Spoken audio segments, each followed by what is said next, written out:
Israel के प्रधानमंत्री Netanyahu white house पहुंचे थे।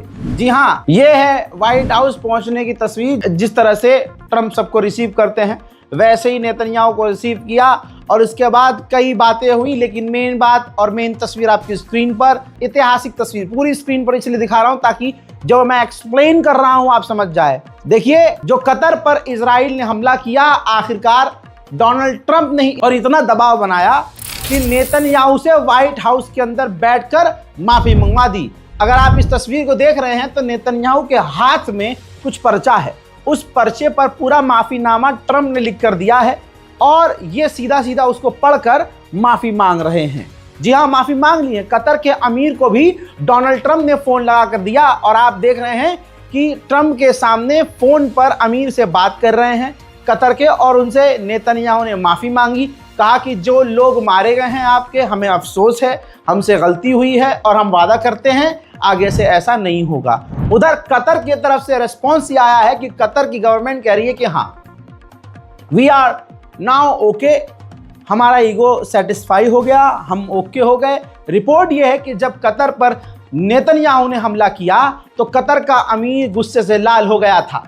कतर के अमीर ने सीधी एक बात कही थी कि ये तो हमारी इज्जत पर हमला हो गया भाई, हमारी सिक्योरिटी बेकार हो गई, पूरी दुनिया में बदनामी हो गई। और कतर के अमीर, देखिए ऐसा नहीं है कि अरब के पास दिमाग नहीं होता, दिमाग है। अपने मामले में कितना दिमाग रहा है इस आदमी ने। कतर के अमीर ने कुछ ही वक्त पहले, कुछ महीने पहले, दुनिया का सबसे महंगा और सबसे लग्जरी जहाज, बोइंग जहाज, डोनाल्ड ट्रंप को दिया था। आपको पता है क्या किया कतर के अमीर ने?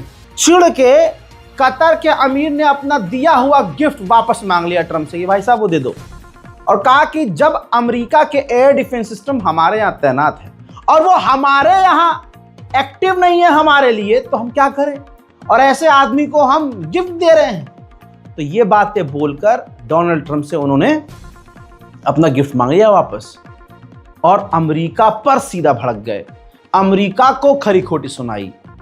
तो आज हालत ये हुई कि नेतन्याहू को माफी मांगनी पड़ी। ये तमाम दुनिया वालों के लिए एक सबक है कि इजराइल को निशाना नहीं बनाना है, निशाना बाप को बनाना है।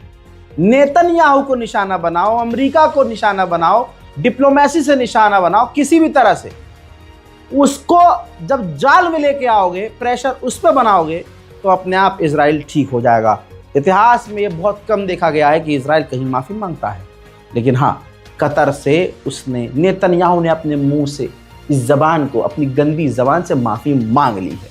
ईगो गया गधे के पिछवाड़े में और अगले ने यह भी वादा किया कि आगे हम ऐसी गलती नहीं करेंगे।